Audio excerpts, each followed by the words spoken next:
Bismillahirrahmanirrahim. Assalamualaikum warahmatullahi wabarakatuh. Bismillahirrahmanirrahim. Wassalatu wassalamu ala Rasulillah wa ala alihi wa sahbihi wa man tabi'ahum bi ihsanin ila yaumiddin, amma ba'du.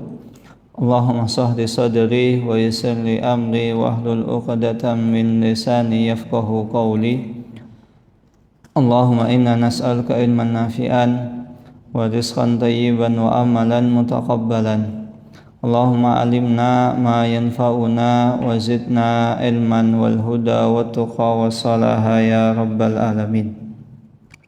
Ihwasan dirahmati Allah subhanahu wa ta'ala. Alhamdulillah summa alhamdulillah. Segala puji hanya milik Allah Jalla Jalaluh. Salawat beriring salam tak lupa kita curahkan kepada junjungan kita, suri tauladan kita, uswah hasanah kita, Nabiullah Muhammad sallallahu alaihi wasallam. Ikhwani fiddin, azani Allah wa yakum. Kita lanjutkan kembali kajian kita pada kitab At-Tibyan fi Syarhi Akhlaq Hamatul Quran, buah karya Profesor Dr. Abdul Razak bin Abdul Muhsin Al-Abad Al-Badal hafidhahumullahu ta'ala. Qala al-Imam Al-Ajurri rahimahullahu ta'ala, wa qad ahbarana Allahu anil jinni fi husni istima'ihim al-Qur'ana wa istijabatihim lima nadabahum ilaihi. Allah subhanahu wa ta'ala telah mengabarkan kepada kita tentang jin, fi husni istima'ihim, bahwasannya jin itu mendengarkan Al-Quran ketika Rasulullah sallallahu alaihi wasallam berdakwah di kota Mekah. Nah, konon tempatnya ini sekarang yang biasa disebut dengan mahbas jin, karena dulu jin sana pernah Rasulullah SAW berdakwah, kemudian jin datang. Bukan seperti anggapan sebagian masyarakat kita, mahbas jin itu katanya adalah tempat buangan anak jin, itu tidak tepat seperti itu. Wastijabatihim lima nadabahum ilaihim, dan jin tersebut ternyata bukan hanya menyimak bacaan Nabi Muhammad SAW, bukan hanya mendengar dakwah Nabi Muhammad SAW, namun juga mereka menjawab atau mengikuti apa yang Rasulullah SAW.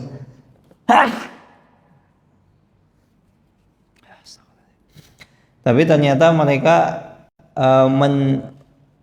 mengikuti apa yang Rasulullah SAW dakwahkan, apa yang Rasulullah SAW serukan. Summa rajau ila qaumihim fawada'uhum bima sami'u minal Qur'an bi ahsani ma yakunu minal mau'idhah.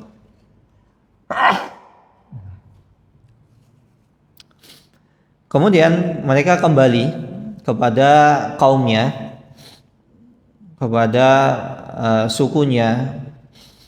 Fawada'uhum bima sami'u, kemudian mereka mendakwahkan apa yang telah mereka dengar dari Rasulullah SAW. Minal Quran, dari Al-Quran. Karena Rasulullah SAW ketika berdakwah, beliau senantiasa berlandaskan Al-Quran. Bi ahsani ma yakunu minal mau'idhah, dengan sebaik-baik tata cara. Maka jin saja itu beliau berdakwah kepada kaumnya, maka terlebih lagi kita juga harus berdakwah.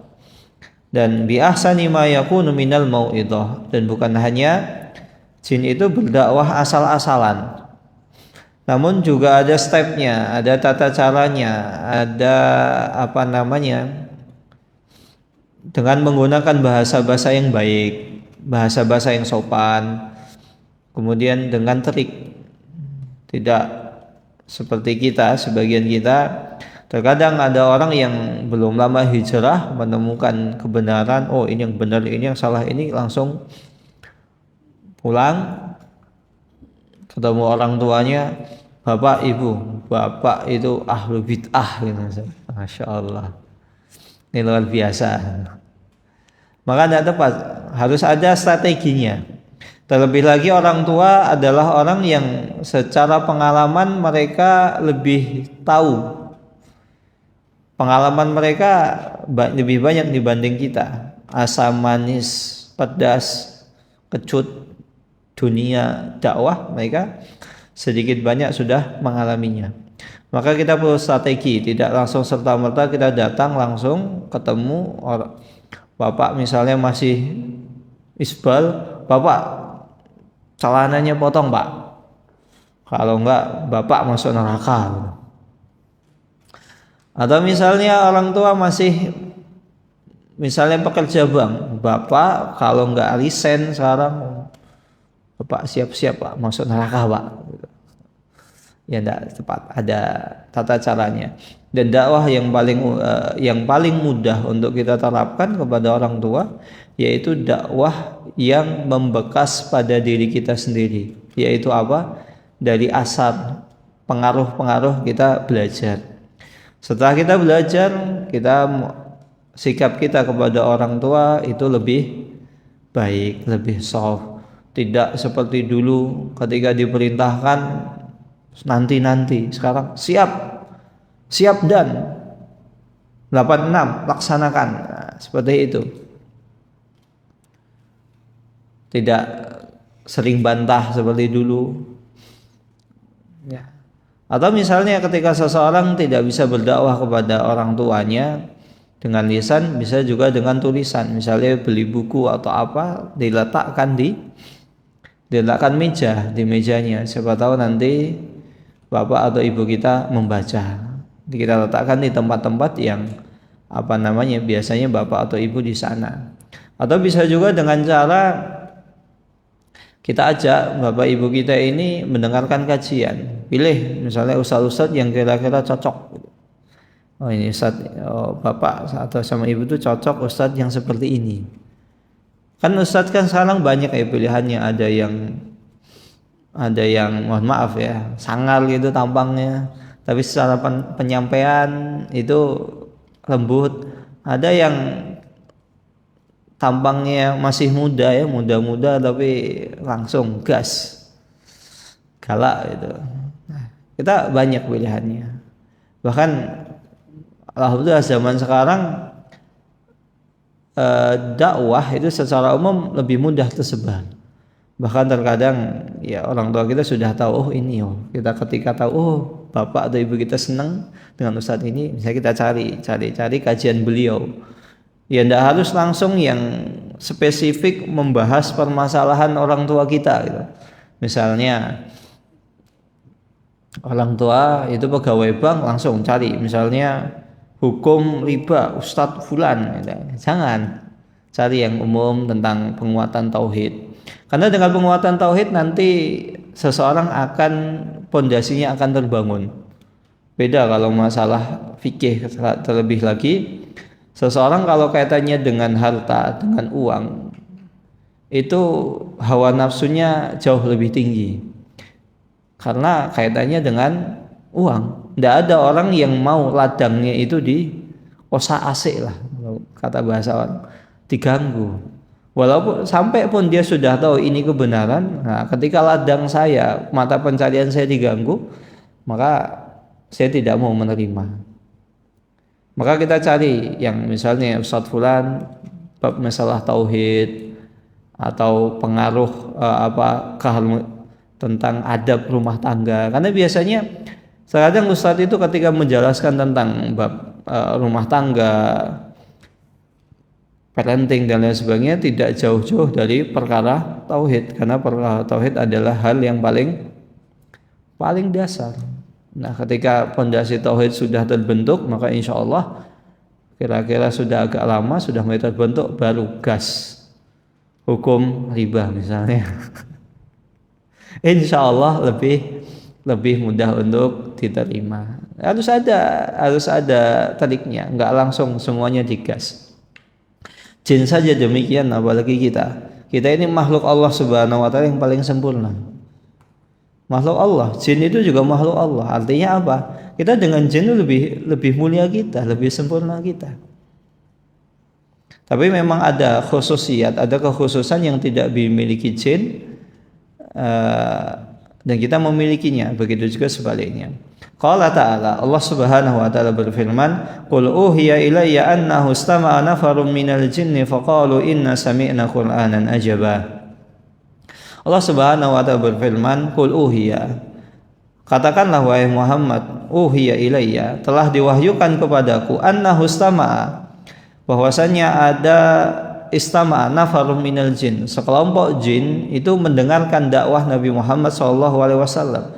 Faqalu inna sami'na Qur'anan ajaba.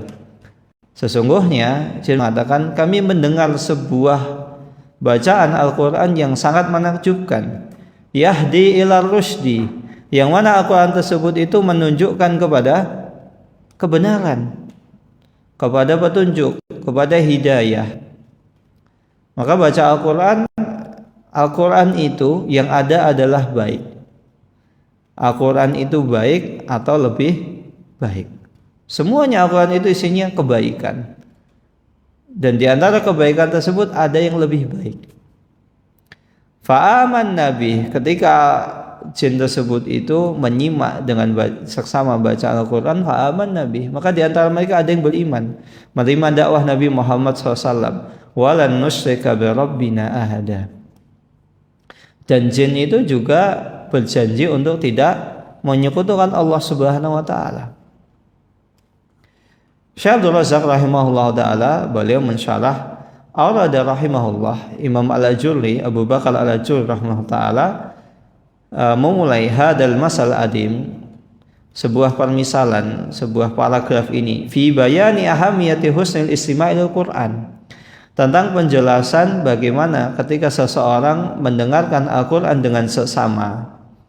Wa kaifa anna husnal istima' yaftahu lil abdi, dan dengan seseorang itu menyimak bacaan Al-Quran dengan seksama, maka akan terbuka pintu-pintu hidayah, wal rif'ah fid dunya wal akhirah, dan akan terbuka pintu-pintu kebahagiaan, kemuliaan baik di dunia maupun di akhirat.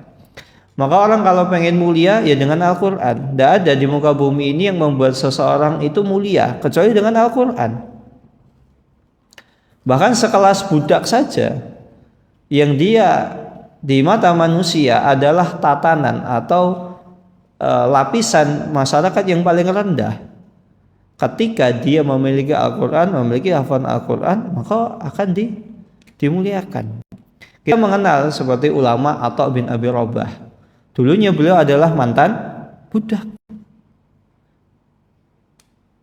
Jabatan atau kasta dalam manusia yang paling rendah itu adalah budak. Tapi karena sebab ilmu, sebab Al-Quran, Atha bin Abi Rabah itu dimuliakan oleh Allah Subhanahu wa taala. Bahkan ketika itu sampai-sampai salah seorang khalifah itu datang ke Mekah khusus untuk mendatangi Atha bin Abi Rabah. Sampai Mekah kaget. Ya bukan kaget, sampai Mekah bingung, mana ini Atha bin Abi Rabah. Karena zaman dulu tidak ada seperti sekarang media sosial gitu. Oh, foto profilnya mana ini? Kita scroll dulu, searching IG-nya atau Facebook-nya atau Twitter-nya atau apalah itu. Bingung. Sampai ternyata ketemu dengan seseorang yang hitam, pakaiannya biasa. Kemudian dia bertanya, saya pengen ketemu Fulan bin Fulan, bagaimana caranya agar aku bisa ketemu orang tersebut? Terus katanya, datangilah majelisnya ini dan ini. Akhirnya didatangi. Ternyata siapa? Orang yang diajak ngobrol itu Atha bin Abi Rabah. Masya Allah. Sampai sekelas khalifah yang saat itu 2/3 dunia itu dikuasai umat Islam, datang khusus ketemu dengan mantan budak.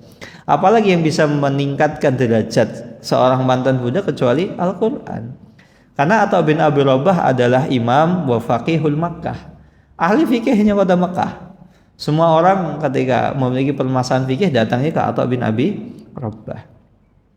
Fadzakara qissatan haula inna minal jin. Maka disebutkan tentang kisah sekelompok jin. Alladzina sarafahumullah ila Nabi Muhammad SAW liyastami'ul Quran. Yang mana sekelompok jin tadi Allah Subhanahu wa taala takdirkan, Allah beri hidayah mereka untuk menyimak bacaan Al-Quran dengan seksama. Maka jin-jin ini akhirnya menjadi jin yang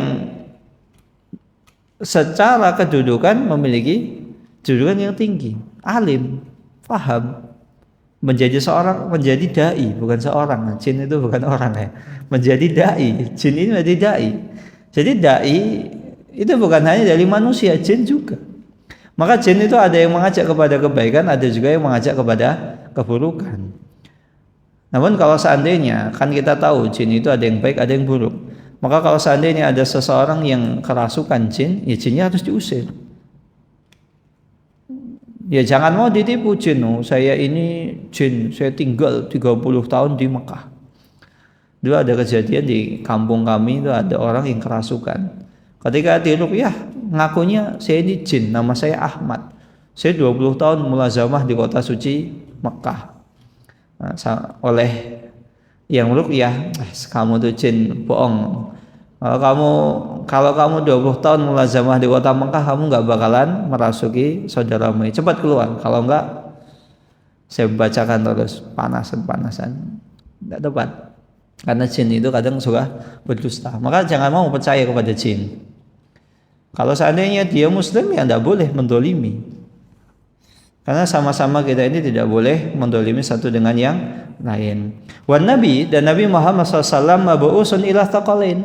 Nabi Muhammad SAW itu diutus kepada thaqalain. Apa itu thaqalain? Jin dan manusia. Amma da'watul lil insan. Adapun bagaimana Rasulullah SAW mendakwahi manusia, fal amru fi hawatih. Semua kita tahu bagaimana Rasulullah SAW berdakwah siang, malam, sore, mendatangi perkumpulan-perkumpulan kaum kafir Quraisy, yang mana haitsu yatihim fi majalisihim, di majlis-majlis kaum kafir Quraisy, wa buyutihim, rumah-rumah pemuka kaum Quraisy, wa amakin ijtimaihim, dan mendatangi tempat-tempat biasa kumpulnya, biasa kongko di mana. Misalnya kalau zaman sekarang pos kamling, yang datangi ke pos kamling gitu. Atau misalnya ketemu di tempat-tempat tertentu, ya datangi. Wa yad'uhum li dinillah, dan Rasulullah SAW mendakwahi mereka untuk masuk agama Islam. Wa ammal jin, adapun jin, fa huwa khalqun akhar yarawnal insan. Adapun jin adalah makhluk Allah Subhanahu wa taala yang lain. Yang mana jin ini yarawnal insan, dia bisa melihat manusia. Wal insu la yarawnahum, sedangkan manusia tidak mungkin bisa melihat jin. Innahu yarakum huwa wa qabiluhu min haitsu la tarawnahum. Jin itu bisa melihat kita. Kita tidak bisa melihat jin. Maka oleh karena itu kita diminta untuk sering-sering meminta pertolongan kepada Allah Subhanahu wa taala dari godaan jin dan manusia. Walihada lamma kana mab'usan ila thaqalain, dan ketika Rasulullah SAW diutus kepada dua makhluk, yaitu jin dan manusia, hayya Allah Subhanahu wa taala menyiapkan ma yatahaqqaqu bihi bulughu da'watihi. Allah Subhanahu wa taala telah menyiapkan sarana dan prasarana yang bisa menjadikan dua hal tersebut, itu manusia dan jin, bisa menerima dakwahnya.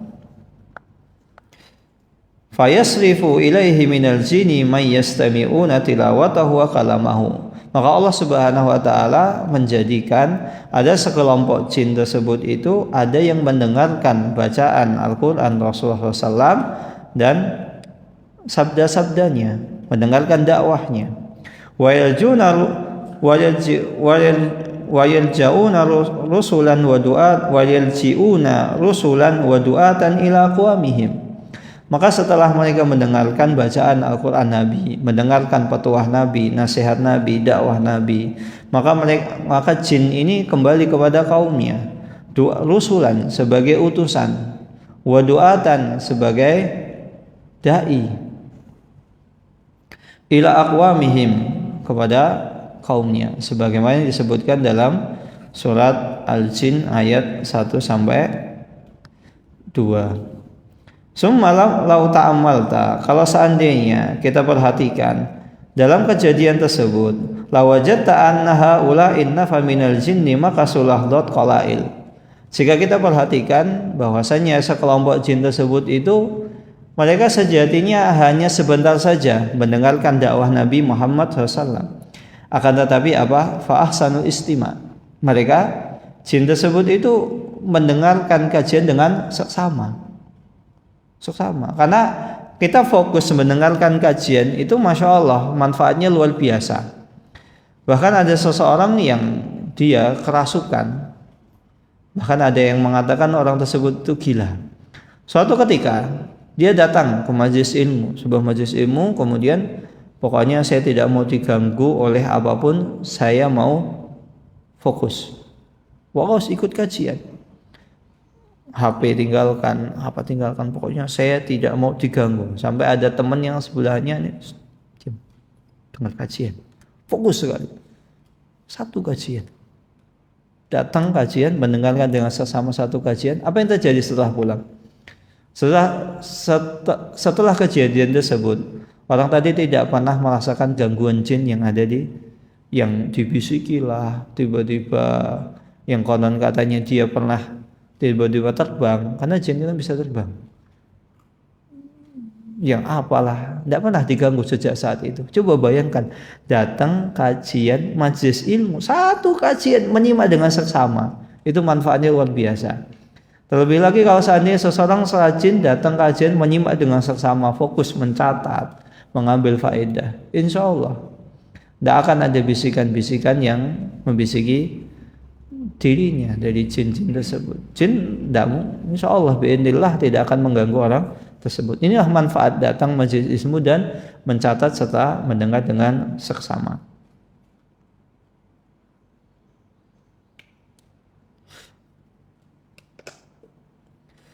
Fantafa'u wa nafa'u, maka karena jin tadi itu mendengarkan dakwah Nabi Muhammad SAW, maka dia bisa mengambil faidah wa nafa'u, dan dia juga bisa memberi faedah kepada kaumnya. Wa kam min insanin sami'al Qur'an, betapa banyak seorang manusia yang dia mendengar bacaan Al-Qur'an, walakin may yuhsinul istima', akan tetapi yang menjadi pertanyaan, kira-kira berapa banyak orang yang dia mendengar bacaan Al-Qur'an tersebut itu dengan seksama. Ditambah lagi wa man yuhsinu ta'amul wa tadabbur, dan kira-kira berapa kalau yang mendengar dengan seksama saja itu sedikit, maka berapa lagi yang mendengarkan yang mentadaburi dan mengambil pelajaran dari Al-Qur'an tersebut. Maka Al-Qur'an ini luar biasa, masya Allah, faedahnya sangat luar biasa. Fahaula fi majlisin wahidin ahsanul istima' Qur'an. Sedangkan padahal ketika itu jin tersebut itu mendatangi satu majelis kajian dan dia mendengar dengan seksama, fabaqiya amalhum azim, akan tetapi ternyata amalnya itu sungguh luar biasa. Wa mauqifuhum al-jalil, dan dia mendapatkan kedudukan yang tinggi lagi mulia. Dzikran yutla fi kitabillah, karena dia mengingat apa yang Rasulullah SAW baca.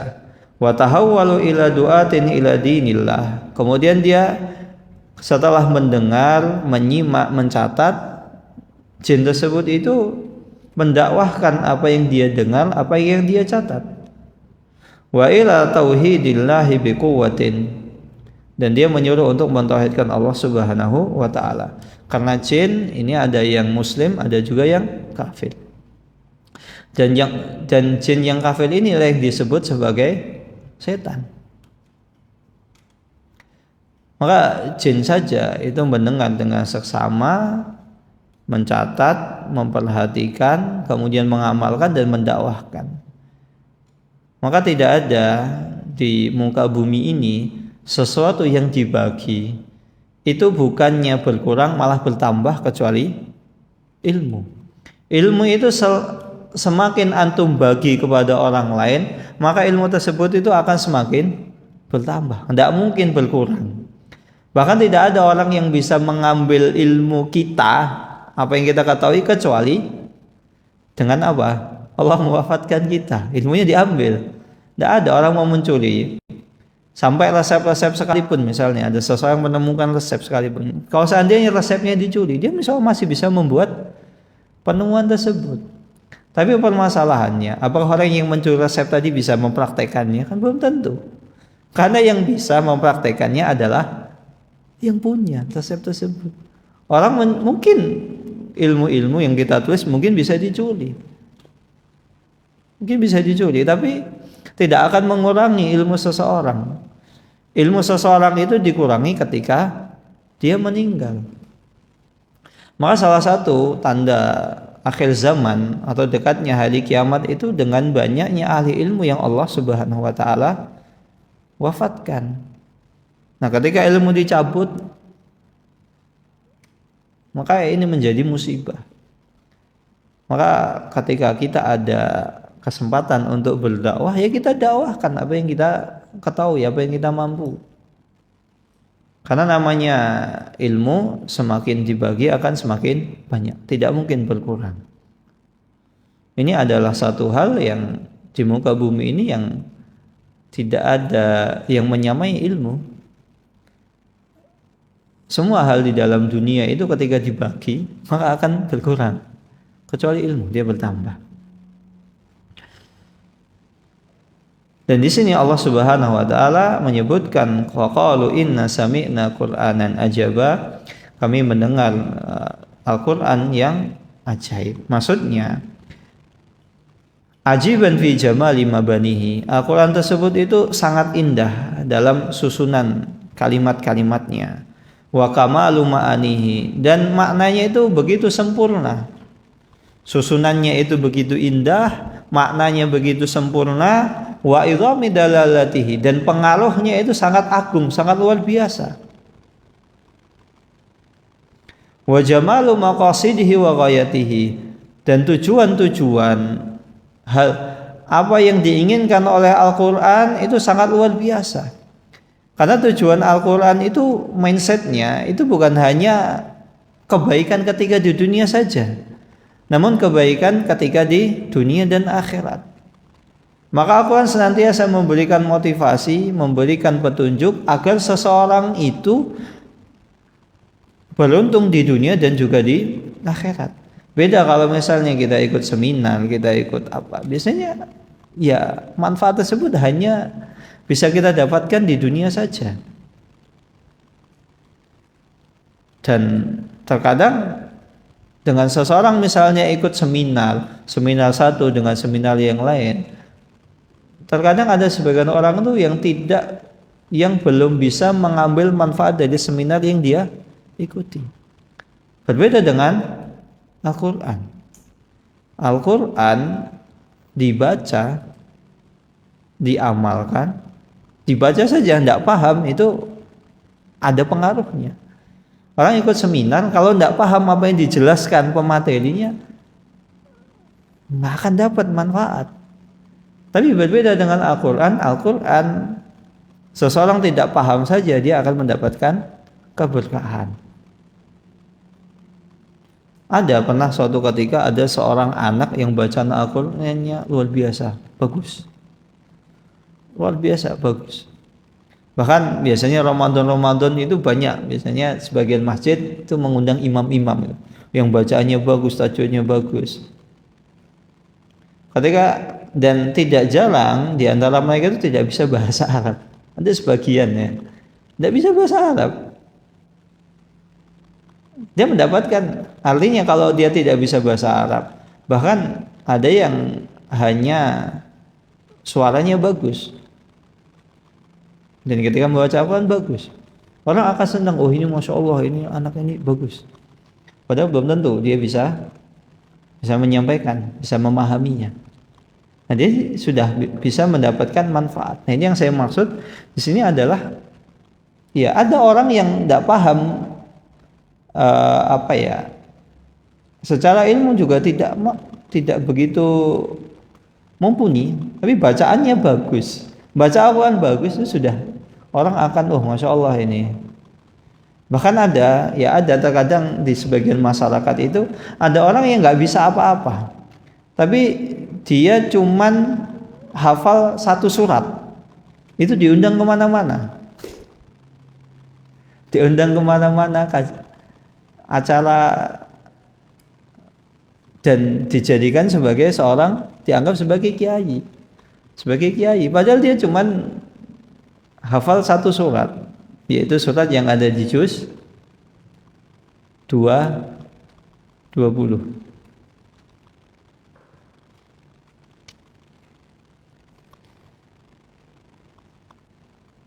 Padahal tidak bisa apa-apa. Bahkan pernah curhat, Mas, bapak saya itu di rumah dianggap sebagai seorang kiai, tapi ya sebenarnya tidak ngerti apa-apa, cuman bisa baca surat Yasin sudah selesai.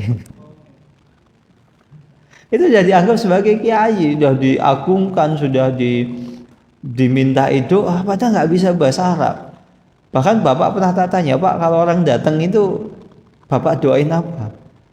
Ya, bapak nggak doain apa-apa, cuman pura-pura ngomong gitu. Anaknya sendiri yang cerita.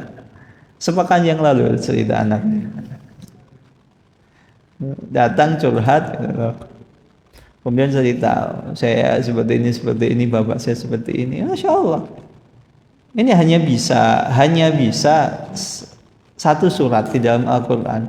Apalagi antum, insya Allah banyak hafalan antum. Insya Allah. Maka orang yang di muka bumi ini, seseorang yang pasti mendapatkan keberkahan dari Al-Quran, ya orang tidak mungkin seseorang itu bisa dinaikkan derajatnya oleh Allah kecuali dengan Al-Quran.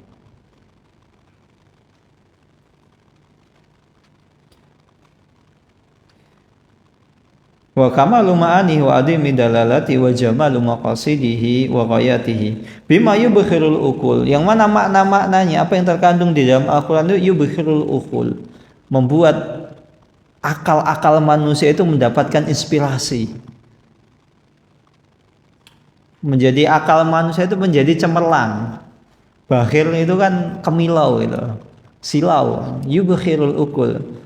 Jadi membuat akal manusia itu mendapatkan inspirasi, mendapatkan jalan keluar dari dari permasalahan yang dia hadapi. Wa yad'u man yastami'u ilaihi ila husnil imani wa tasdiqi wa tamamil inqiyati wal qabul. Dan bukan hanya itu saja, Al-Qur'an yang dibaca kepada siapa yang mendengarkannya, Al-Qur'an tersebut itu menyeru untuk menuju mengimani Allah Subhanahu wa taala. Mengimani Allah. Iman kepada Allah adalah konsep keimanan yang paling masuk akal. Mengajak kepada agama Islam. Agama Islam secara logika paling masuk akal dibanding agama-agama yang lain. Maka kalau seandainya ada debat perbandingan agama, Islam itu paling realistis, paling masuk akal. Tidak ada agama di muka bumi yang lebih masuk akal dibanding Islam.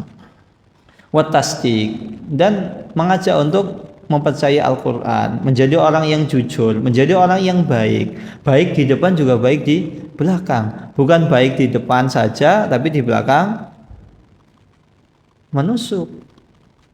Wa tamawul inqiyadi wal qabul, dan mengajak untuk sepenuh hati untuk tunduk dan menerima syariat Islam. Yahdi ila rusdi fa amanna bih. Allah Subhanahu wa taala di sini mensifati Al-Qur'an tersebut itu adalah kitab hidayah, kitab yang bisa memberi petunjuk, ila rusdi, kepada kebenaran. Wal rusdu, yang dimaksud dengan rusdu adalah sebuah kalimat yang ringkas, kalimat yang pendek namun terkumpul di dalamnya segala bentuk al-madlul.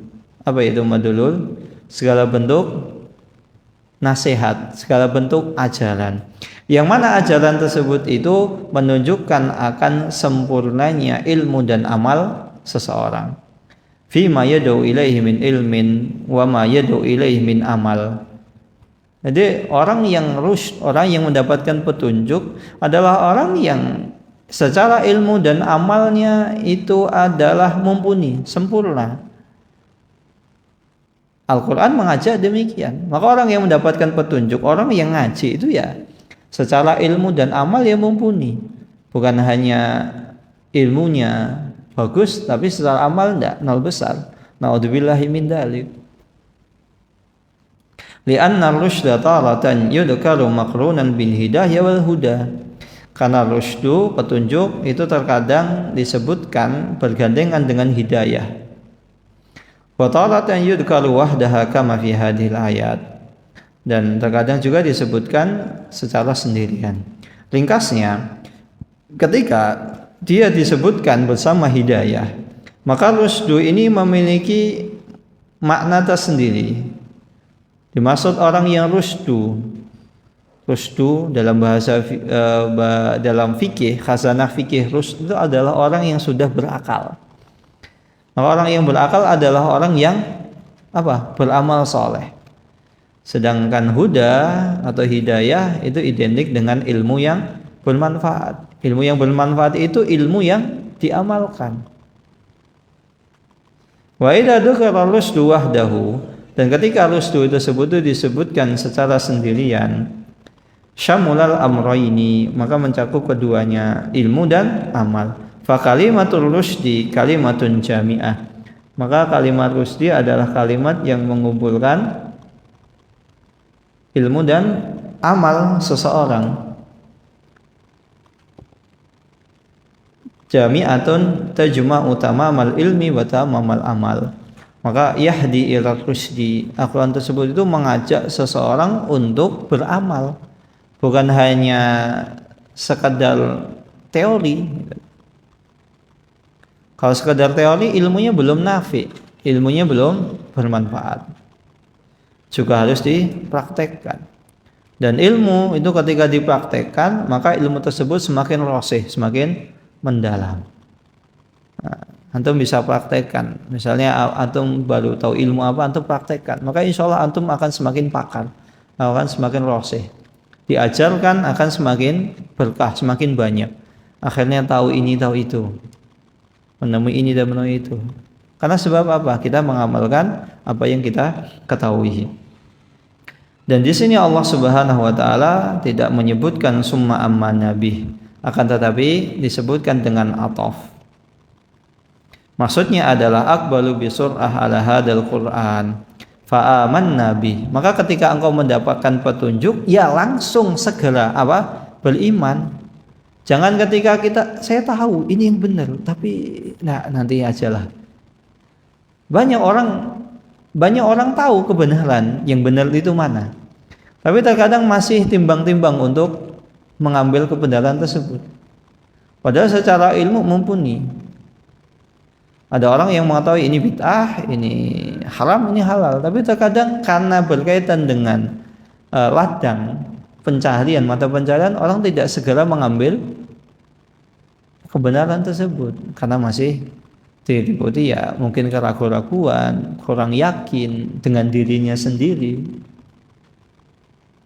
Dan tentunya ketika kurang yakin dengan dirinya sendiri, juga kurang yakin kepada Allah Subhanahu wa taala.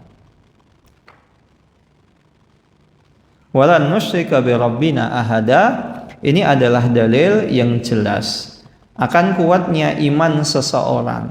Ketika seseorang itu mengaku beriman kepada Allah, semakin kuat keimanannya kepada Allah, maka akan semakin jauh dari kesyirikan. Dan ketika seseorang imannya semakin kuat, maka rasa bergantung dirinya kepada Allah Subhanahu wa taala juga semakin kuat. Sebagaimana para sahabat, mereka memberikan contoh. Para sahabat itu mengajarkan kepada anak-anaknya, sampai dalam masalah sepele itu jangan lupa meminta kepada Allah. Diriwayatkan salah seorang ulama menasihati anaknya, wahai anakku, Kalau seandainya engkau membutuhkan sesuatu, sampai pun itu hanya sejumput garam, maka jangan lupa engkau meminta kepada Allah Subhanahu wa taala. Ini bukti iman seseorang itu semakin kuat, berserah dirinya kepada Allah Subhanahu wa taala juga semakin kuat. Bukan seseorang sebagaimana anggapan sebagian orang, kalau imannya semakin kuat, makomnya semakin kuat, maka akan semakin jauh dari Allah. Ada orang dalam tarekat kalau sudah sampai tingkatan tertentu, ketika tingkatannya sudah semakin tinggi, maka sudah tidak semakin butuh Allah. Ketika ditanya, tidak sholat, tidak, tingkatan saya sudah syariat, manunggaling kawula Gusti. Tidak dapat seperti itu. Maka orang yang iman, orang semakin beriman kepada Allah, imannya semakin kuat, semakin bergantung diri kepada Allah, semakin takut kepada Allah Subhanahu wa taala, semakin merasa was-was, semakin tidak pede apakah amalnya itu jangan-jangan amal saya tidak diterima oleh Allah, bukan malah semakin tenang aja. Pokoknya kalau kamu ikut saya masuk surga gitu. Ada sebagian majelis taklim itu mengklaim demikian. Nek ra melu iki neraka, melu iki swarga. Seperti itu kan ada. Orang yang imannya semakin kuat kepada Allah itu semakin takut. Bukan malah semakin mengklaim saya adalah yang terbaik. Nah, takut jangan-jangan saya ada yang kurang. Jangan-jangan ini, jangan-jangan itu. Semakin takut kepada Allah Subhanahu wa taala. Wa hadha aidan yastafidu minhu anna al-iman qad yablughu quwwatan 'azimatan jiddan fi qalbi fi lahdah.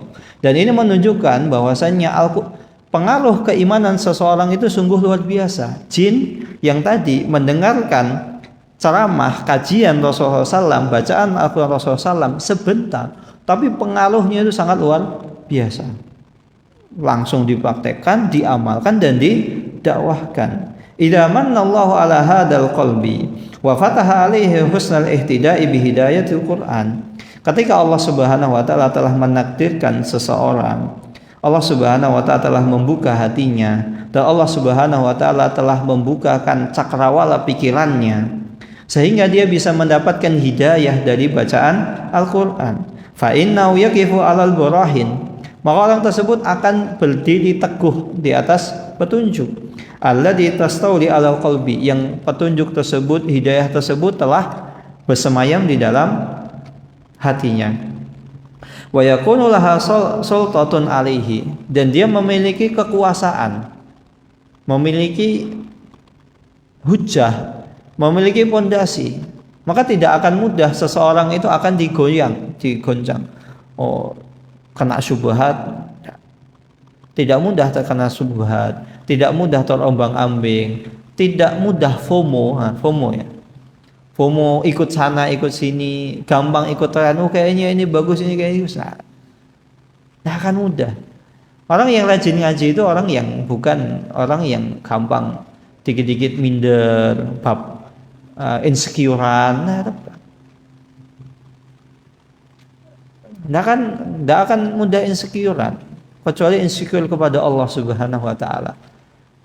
Saya ini hamba yang lemah. Allah Subhanahu wa taala telah menolong saya. Saya di mata manusia itu dipandang, tapi saya di mata Allah Subhanahu wa taala masih banyak dosa. Ya Allah, semoga ketenaran saya ini tidak menjadikan saya terfitnah. Insecure kepada Allah Subhanahu wa taala. Bukan insecure kepada orang lain. Lihat, kayaknya begini. Saya minder ini. Padahal orang tersebut hanya sukses dalam bab dunia, belum tentu sukses dalam bab akhirat. Kecuali kalau kita insecure, lihat orang lain sukses dalam akhirat, ya baru kita insecure.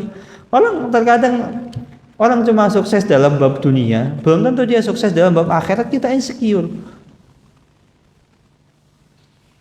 Makanya akhirnya kan ada sebagian orang, sebagian ulama, sebagian dai, sebagian ustadz yang mudah dibeli fatwanya. Karena apa? Insecure, lihat orang kaya. Maka ada seorang kawan itu cerita, saya dulu di dewan pengawas, Dewan Syariah Nasional di sebuah bank. Suatu ketika ada sebuah akad yang harus disetujui, namanya akad harus disetujui oleh DPS. Dan kawan ini kebetulan di DPS lembaga tersebut bercerita, dilihat dari ininya.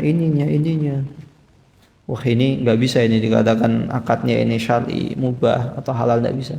Saya katakan ini nggak, saya tidak bisa meloloskan akad ini, saya tidak menyetujuinya. Besoknya pagi-pagi di depan rumahnya sudah ada tas isinya uang. Apa yang akhirnya dipilih? Ya daripada saya pilih surga dunia, mending saya surga akhirat. Akhirnya resign. Kadang-kadang ada orang seperti itu dan beliau cerita.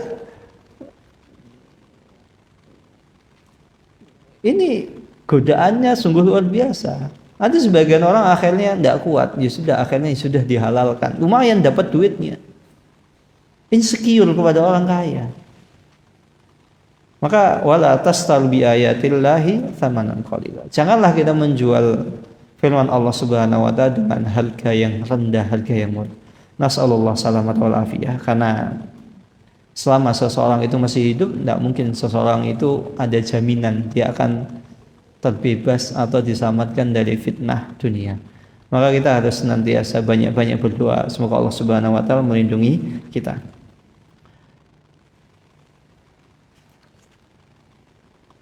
Hafidin azanillahu wa iyyakum, ini yang bisa disampaikan, kurang lebihnya mohon maaf. Sebenarnya ini masih ada pembahasan, tapi insyaallah kita lanjutkan pertemuan pekan depan biidznillah taala. Ini yang bisa disampaikan, kurang lebihnya mohon maaf. Assalamualaikum warahmatullahi wabarakatuh.